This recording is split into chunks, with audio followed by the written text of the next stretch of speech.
Next to inserting data through the query builder, you have also the option to update data. Just like the insert, the query builder offers the update method, which is the most basic way to update records inside a database. So let's get rid of the insert get ID and let's chain the update method to it.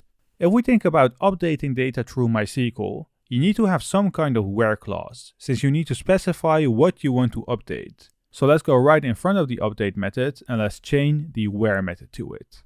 So we're going to update a row where the condition is something. The where method takes an array of key value pairs, where the keys are the column names and the value are the values of the keys. So let's say that we only want to update the excerpt and we want to set it equal to Laravel 10. Well, let's actually say that we want to update the description as well. So let's set it equal to Laravel 10 as well. But we do need to define the where clause. So let's say that we want to update the excerpt and description where the ID is equal to 1014.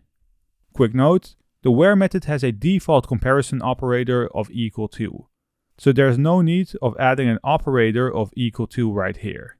In case you want to use another operator, you can just pass it in right here. So let's say that instead of setting it equal to, we want to update where the ID is greater than 1014.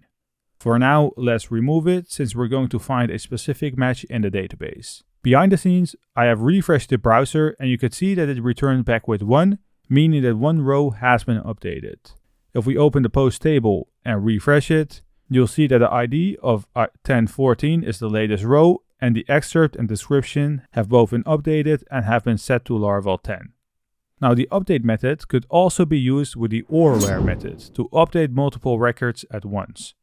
Quick note, the order matters. The where and orWhere method needs to be placed right above the update method. So let's go right below the where method and chain the orWhere method to it. Now let's say that we want to update post with ID 1014 and 1012. So the ID is equal to 1012 and we want to change the excerpt to Laravel 10x and the description as well.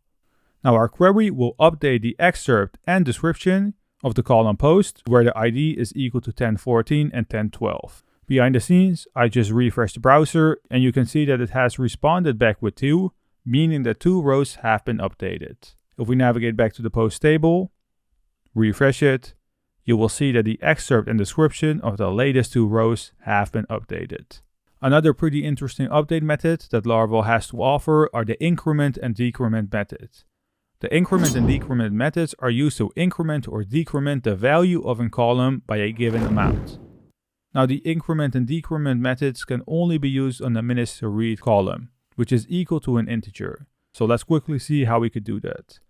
Let's say that we want to get rid of the update method first, and we also don't need the orWhere method, and we're gonna find our column ID, which is equal to 1014, and we're going to chain the increment method to it, where we want to increment the column minutes to read. Now the value right now is, let's double check it. I have refreshed the browser behind the scenes, and you see that it returned back 1, meaning that the update was successful. If we refresh the table, you can see that the latest minutes to read has been changed to 3. The increment method also accepts a second parameter, where you can specify the amount it should increment with. So let's say that it should increment with 7. Behind the scenes, I have refreshed the browser and it has returned back with 1 affected row. If we refresh the post table, you'll see that the minutes to read has been changed to 10. Now the same thing can be done to decrease the value. If we open the post controller again, change the increment method to decrement, I have refreshed the browser and you can see that it returned back with 1 affected row. Refresh our post table and you'll see that the minutes to read has been set back to 3. Now up until this point, we have only increased or decreased the value of one column.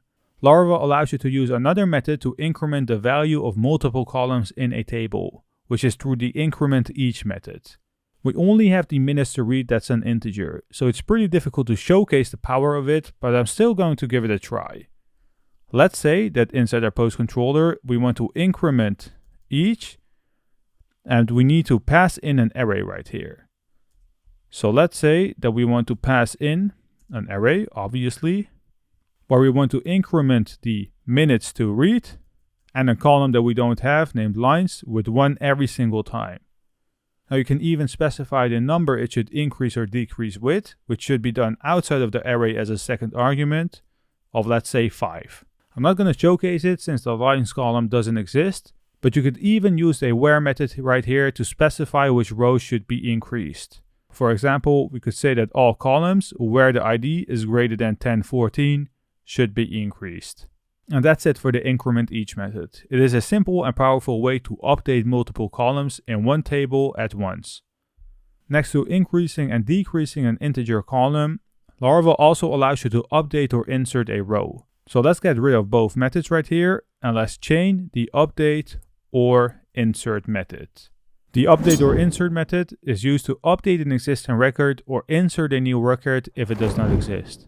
The method accepts 2 arguments. An array of key value pairs representing the values to update or insert.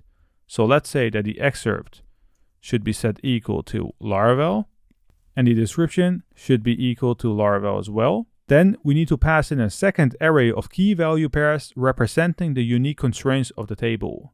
So let's go right after the closing bracket, add a comma, another set of brackets where the ID is equal to 1014. Quick summary. This code will update the excerpt and description columns of the post table where the ID is equal to 1014, or it will insert a new record if the excerpt doesn't exist.